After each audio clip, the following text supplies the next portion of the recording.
churches try to ignore that so they can focus on God. Other churches try to give sermons about the qualities of God that are more motherly. That has gotten me in trouble in the past. Some churches will pray for moms and sing songs about moms and tell stories from the Bible about moms. Today, I want to open our service with a story from a mom who really had a reset button just pressed onto her life. Some of you have followed Lauren's journey over these last couple of years. Some of you have seen her husband, Timmy, bring their child, Odin, into church, and you've wondered, how is she doing? Well, we're going to let her tell you how is she doing. Hi, Nederland Presbyterian Church community. My name is Lauren Duggan. I grew up in Nederland, and my husband Tim, my son Odin, and I are members of Nederland Presbyterian Church. Some of you know that a little over 2 years ago, I was diagnosed with breast cancer at the age of 35. I've spent the last 2 years fighting. I've undergone chemotherapy, radiation, and had 9 surgeries. I actually finished my last surgery 6 weeks ago. During all these treatments, really all I could think about is getting to the other side to where I could start feeling normal again. Once I got to the other side, I was frustrated in the fact that normal didn't seem like something I could achieve anymore. And I realized it was because I had changed. The whole process had changed me, and achieving normal again seemed pretty impossible. Quarantine has actually been really good for me. It was hard for me to accept the fact that I had changed when the world around me was what it used to be. Now that I look around and things are different, I've been able to press the reset button and really kind of spend some time accepting the change that has happened in me since everything else has changed too. I don't know if that makes any sense to some of you, but I do know this, that this is a great time to press the reset button, maybe make a change in your life, big or small, that's been difficult to do when our lives are busy and we get stuck in the same old rut or routine. It's also a great time to just spend with our families and figure out what's truly important to us. For me, that's been just simplifying things, working a little bit less, spending more time with my husband, my son, and my dog, and enjoying my beautiful backyard. I know that Hanson's been talking about pressing the reset button lately, and I hope this helps to share my story with some of you and let you know that sometimes change can actually be a good thing, and hopefully it gives everyone some time to figure out what's really important and to set that reset button if that's something that you would like to do. I'd also like to say Happy Mother's Day to all those mothers out there. I know this is not an easy time, but it's also a special time for us to spend with our families. Take care, and I wish you all peace and wellness.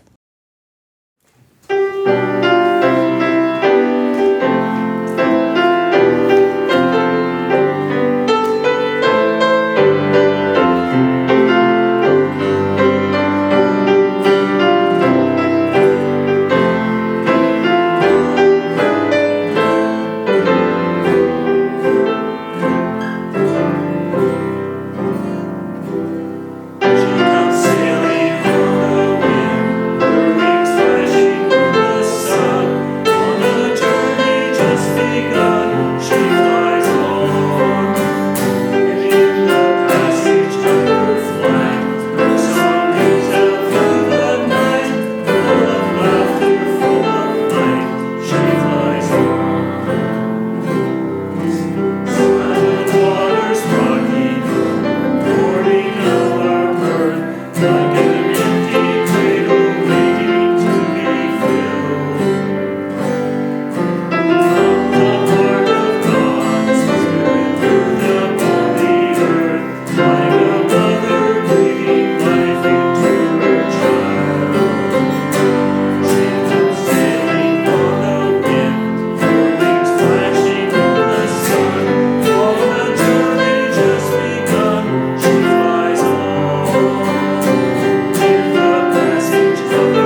So you got to see John instead of Will. It's another face from church. Earlier you got to see Lauren.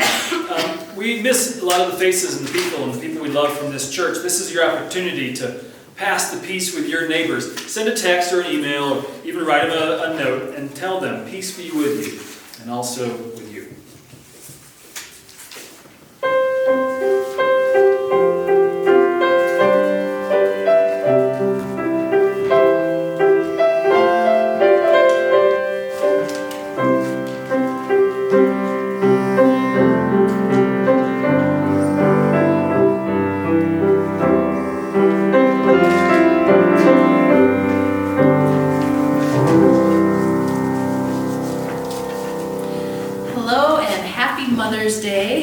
No matter if you are a kid or an adult, I would like you to do a little exercise with me. And everybody here can too. I want you to close your eyes and take a deep breath. Now, picture your mom or your grandmother or whoever was that woman in your life that helped raise you and was a part of your support system. Picture her smiling at you. Picture her listening to you. Picture her hugging you. Take a minute and think of all the ways that you are grateful for your mom and feel it surrounding you like a warm embrace.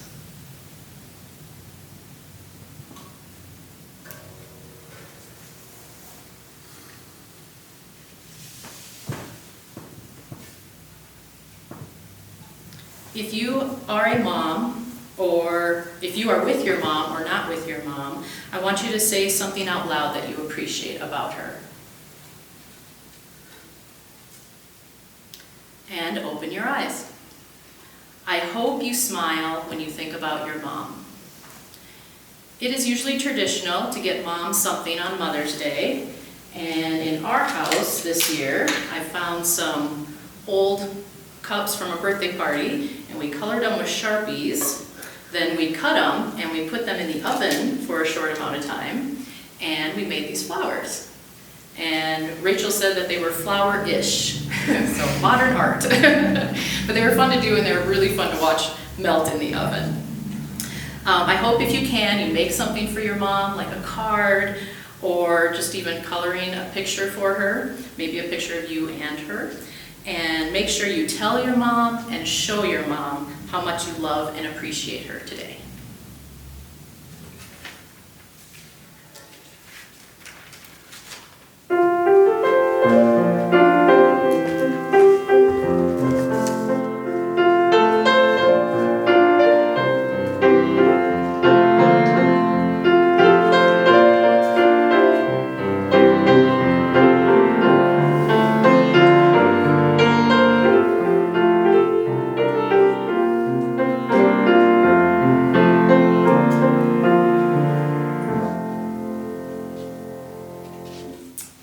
Sarah, do you have any idea what Rachel will remember when she's this age?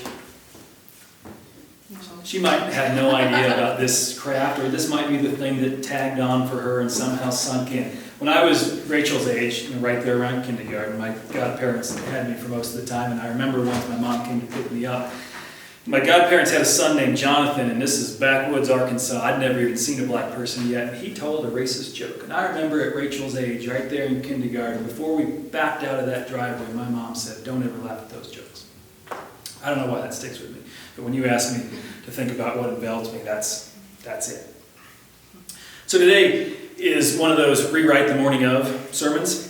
Beachy loves these sermons when I rewrite them, but don't worry, the other one that I kind of put beside, I'm going to keep that one. It's going to be in the kitty for later. Maybe next Mother's Day we'll be able to use that one, and you'll all be here, and none of you can mute me, so you'll have to deal with that. But right now you can mute me all you want. For today, this week, some of you maybe think I haven't figured this out yet, but this week I figured out Jesus. I finally got it. Like part, maybe part. I found like something about my whole life. I've been trying to figure out what is Jesus' name. Something clicked this week, and it started to come during our Bible study. We do this online Bible study, and there were a few of us there. Something started to go, and other things happened this week. And And then yesterday, I was walking through the wilderness, just completely worn out by some good stuff, some bad stuff, some really good stuff, some really bad stuff. And more of it started to sink in then, and then more of it sunk in even more this morning. So I started preaching to my dishwasher, thinking I'm not going to rewrite this sermon, but those dishes are going to get it. And then I'm pulling the hose to water the new flowers, and I'm just yelling at the hose, upset and angry at the darn hose. All of a sudden, there's a new sermon. So here we go. Jesus, as far as I've come to understand him. Jesus' tradition for centuries before he was there, and for generations leading up to them, it had good intentions and it had great ideas for how to love each other. Is that a good start? Does that make sense? Is that Jesus? Good intentions, great ideas, how to love each other. We call that the Old Testament or the Hebrew Bible. For Jesus' people, it was the Torah, or just this is the way God said we should live. And how they put those good intentions and great ideas into place, how people tried to live, sometimes it worked awesome. Other times, their ways of understanding that kind of got calcified, and it wasn't so helpful anymore. And sometimes, eventually, a lot of those good intentions and great ideas became more harmful and hurtful than loving and whole. Does that make sense? Has that ever happened in our life? When I was 19 years old, I could sleep for 6 hours a night, and I could eat all the junk food in the world, and I could get up and do everything. I can't do that anymore. Sometimes the ways we were, they change. In Jesus' day, especially as his culture had been taken over by this threatening Roman force that was bent on power and oppression, well, his people, the Jews, they were stressed about it, and I would be too if I was attacked like that. And so they would get in a lot of heated arguments about how to maintain those not so functional good intentions and great ideas for how to love each other. I get in arguments like that too. And now at this point, right, when Jesus is coming around, they're constantly fighting about how to live together in holy lives. Is that familiar? Constantly fighting about how to live together in more holy ways. So some people in his time, they were most interested. Their idea was, let's just wipe away the Romans and all that they stood for so we could start fresh right back at the beginning with all the best ways that we know we should live. And a lot of people thought that's what Jesus was up to. He should take over the throne and start fresh, reset button just like that. And the Romans were afraid that's exactly what he was up to. Was that Jesus' goal? No, there's a lot of head shaking no. The whole room socially isolated here says no. But other people were more interested in not getting rid of all that, but tweaking those old ideas that weren't working just right to make them better for their now. A lot of good people, we see them all through the Bible, they would argue with Jesus, for instance, about the Sabbath. And they couldn't understand why he seemed so resistant to these little rules that worked so well for them. Why did he not like those rules? And we don't always understand. It doesn't make sense to us in our world, in our culture, in our religious tradition, what was so important about those arguments. But those showdowns with the Pharisees and the Sadducees, they're all these little examples of Jesus saying, I'm not interested in tweaking a broken system. And I'm not interested in smashing a broken system. Instead, Jesus wanted to fulfill the good intentions and the great ideas by, and however you fill in the blank, that's the gospel. That's the heart of the gospel. However it is that Jesus wants to fulfill those good intentions and great ideas. So Jesus, as far as I can tell, was committed to redefining the principle by which all behavior and order should be measured. He wanted to get back to basics. They and we have gotten lost in some details. So he clarifies a new starting point. They and we say, hey, here are some things, what sort of works and what doesn't work, and we argue about how to go forward. He says, no, instead, let's start with love, not so controversial yet, and then we're going to rebuild everything based on that foundation. And that rebuilding can get kind of controversial. Let's start with communal well-being and caring for the least of these. All right, everyone's on board. And if your habit or your tradition or your budget is not consistent with that, let's think about what got us here and go in a new direction. That sounds hard. And the good people said, the good people in Jesus' day, they said, I don't get it. That's not going to work. And he did not let that slow him down. He kept teaching and doing and challenging. Sometimes he challenged with some serious attitude. And his followers, the people he chose to follow him, they said, I don't get it. Could you explain it again? And sometimes he did, and other times he offered more parables. Parables that were hard to figure out but easy to remember so they could chew on them and digest them and understand more deeply. And he lived it out in ways that none of us really ever could. But sometimes he gritted his teeth, and sometimes he put his, when are they ever going to get it?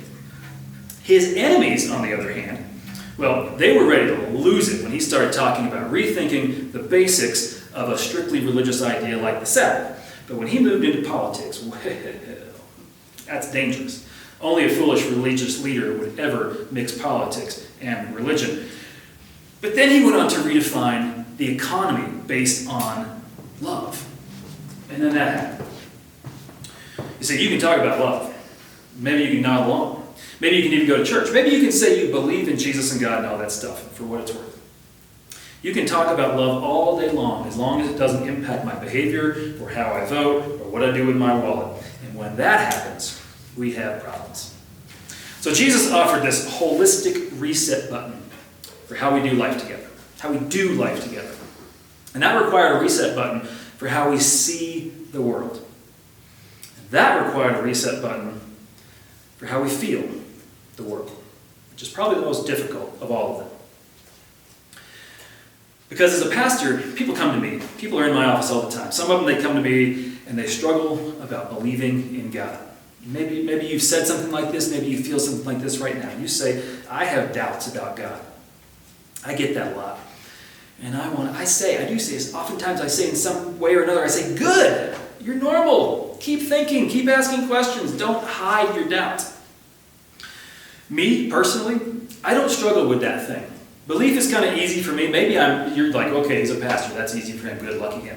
But really, I think it's how I conceive of God just fits so naturally for just how I live in the world. I've constructed this idea of God that you've all heard, I think, therefore I am. My sense of God is, therefore there is a deep beauty of isness, and that's where I start with God.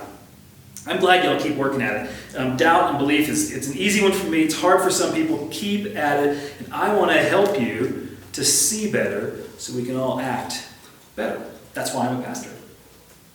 But other people that come to me, they're not worried about belief. They're worried about, they're angry. I know I'm supposed to love them. But you know what they did? And you fill in the blank. And you tell me a story. And I get it. They don't deserve your forgiveness. I can't count how many times people tell me a story, and I feel your frustration and anger. What they did to you, that sucks. I'd be mad too. But here you are. You're talking to me in the office because you know, you came to me, you came to your friends, you came to your heart because you know somewhere deep down that love is a better way than anger. So you keep at it, you keep going, which is awesome. I'm so glad that you have a community to reach out to, whether it's a church, whether it's family, whether it's friends, someone to bear your soul. That's why we do this thing called faith. And that one, by the way, I get stuck on it sometimes. In general, I can manage to forgive people and to come back to love. There's a couple people that it's really hard to do that for. I get a little bitter about a couple people, but in general, I can convince myself to get back to love. Because I understand that that's the organizing principle of the world. So I tell myself through eyes of grace, and most of the time I keep at it. But some of you, it's not just anger. It's not just what he did to you or what she keeps doing to you. For many of you, nothing seems to work.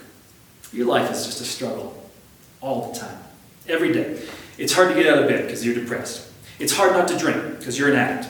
It's hard to just keep going at all because you're just so overwhelmed. Your issue is hopelessness.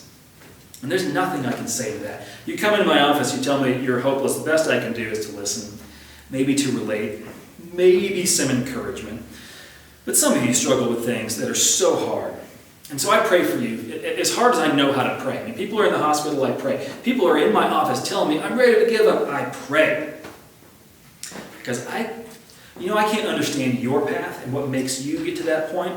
But in general, despair, I get it. That one sinks personal to me. And this might be a confession, but I'm not strong enough on my own to get back to hope every time. Sometimes I rely on y'all. Sometimes it's other people that don't watch these videos that I can rely on in other ways. I'm a joyful guy. I'm a loving guy. I'm a faithful guy, but I get depressed. Sometimes my soul feels like it's melting, and I need another rock to hold on to. And so far, thank God, with the help of my community and good timing and your prayers and whatever it is, so far I have always bounced back. And so far you have too. But here's where I struggle. Here's my issue. Maybe one of those others you struggle with. The place where, when my heart gets broken, which affects my eyes, which affects how I act in the world, my biggest battle to ground myself in a place worthy of Jesus is peace. There are people in this church, that's easy.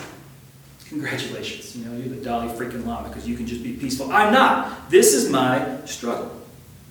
So go meditate on how lucky you are and how you can offer mercy to those of us who struggle with this thing that's not our spiritual gift. See, for me, when I see systems that are broken, when I see people that are broken, I have two reactions almost at the same time. One, tears. The other, rage. When I see good people who just want to tweak it a little bit, I really get frustrated. And when I see good people who want to smash it, I understand. When I see bad people who just don't care, I get so frustrated. When I get to that place, I understand somewhere in my heart, I understand the people who want to smash it best of all. I understand people who want to do something really drastic to wipe away all that evil and start fresh. I get that. Here's the problem. You can't convince me otherwise. It doesn't work like it works for hope and despair. And here's the problem. I can't convince myself otherwise. It doesn't work like anger and forgiveness for me. But for 42 years, half of that, my adult life, somehow, for half my life, I don't know how, but I've always managed to stay peaceful here. When this responds with such rage at the brokenness in the world. I have stared in my life at the dad who beats his kid. And there is only one power in the world that keeps me from whooping his ass. And it ain't me. I have stood many times staring into the eyes of the men who have beaten their wives, one who's broken her jaw. And you have heard said, an eye for an eye. But I say to you. So hear this with grace. Hear this with grace. Had I been in the car that was videotaping Ahmaud Arbery and the lynching, I really hope I could have heard those words, eye for an eye, tooth for a tooth. I wasn't there, but I feel like I would have killed those men with my bare hands. That's a confession. But the power of God somehow has brought me back from that feeling to a commitment of peace every time for the last 42 years. Something has brought me back. Sometimes I'm brought kicking and screaming, but the Spirit continues to bring me back to peace every time and keeps doing it. And I go walking in the woods on Thursday afternoon just asking God, just keep bringing me back. I know what's in here. You know what's in here. Point me to something better.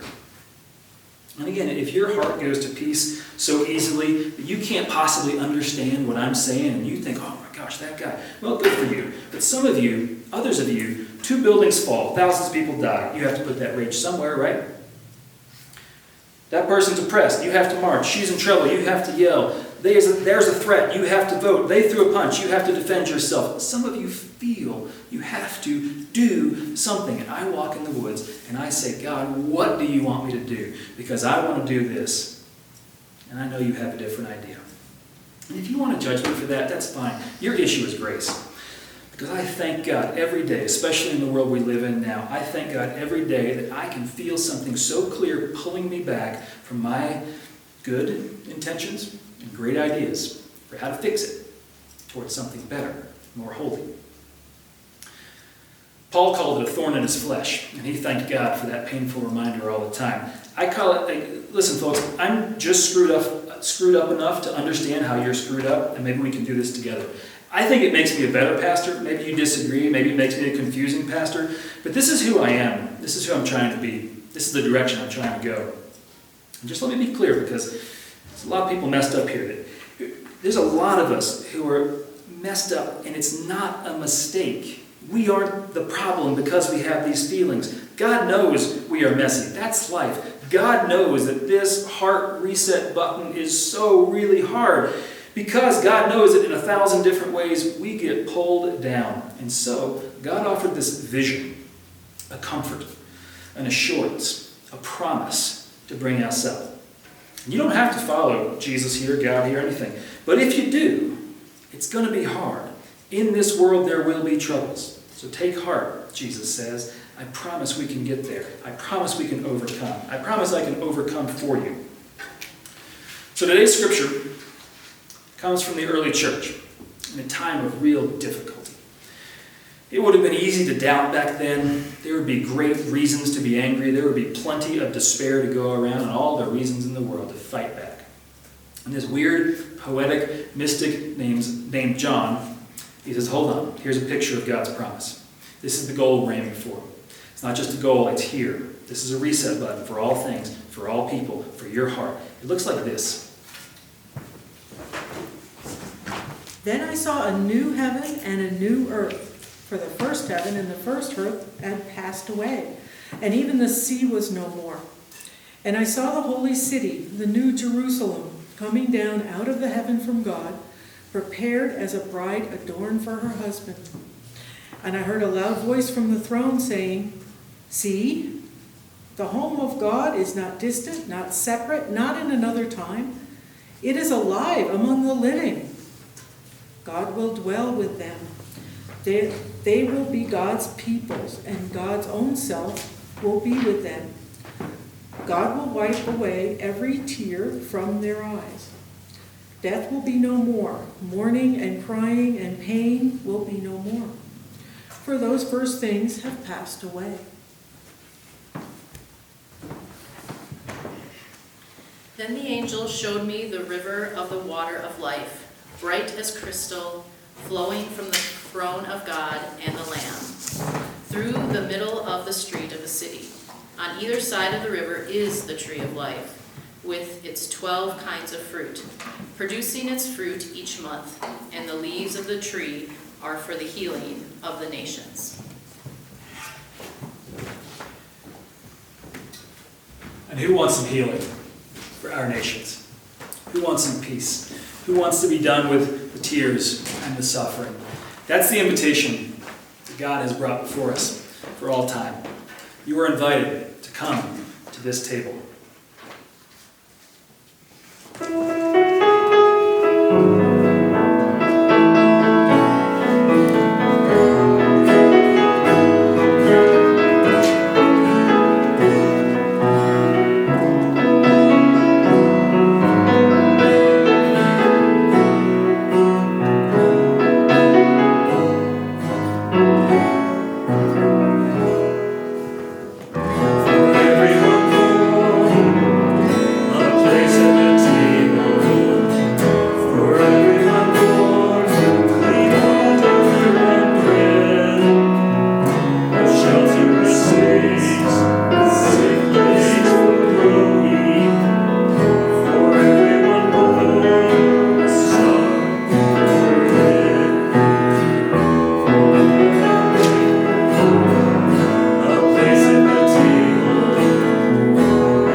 Thank you to everyone who has responded by supporting this church when you feel God's hand in your life. You can send in your checks to P.O. Box 467 or NetherlandsCPC.org.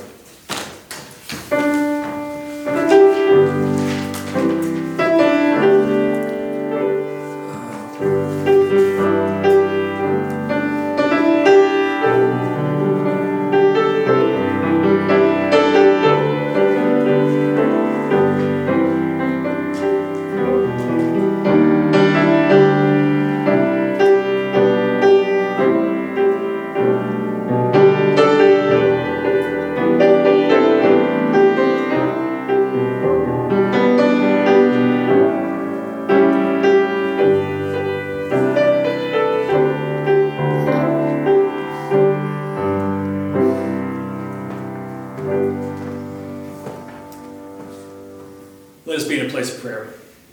Eternal One, as much as we wander in our prayers, we come to you because we breathe, because we love. Ease us from our anxiety to your grace. Compassionate One, abide with us so we can abide with those in need. Out of our weakness, fill us with your strength. Deeper than our doubts, we trust your promise, so we pray for those who are on our hearts today. Comfort those who have felt the chill of sorrow. Hold those who await news about bodies and spirits that need healing. Grant peace for those who feel lost in this season of life. Guide those in charge to know they are accountable to your vision of our welfare, not to their profit or power. Be with us in love and mercy when we waver from your path. We give thanks for that through the prayer you taught. Our Father, who art in heaven, hallowed be thy name. Thy kingdom come, thy will be done, on earth as it is in heaven. Give us this day our daily bread, and forgive us our debts as we forgive our debtors. And do not let us fall into temptation, but deliver us from evil. For thine is the kingdom and the power and the glory forever. Amen. Amen.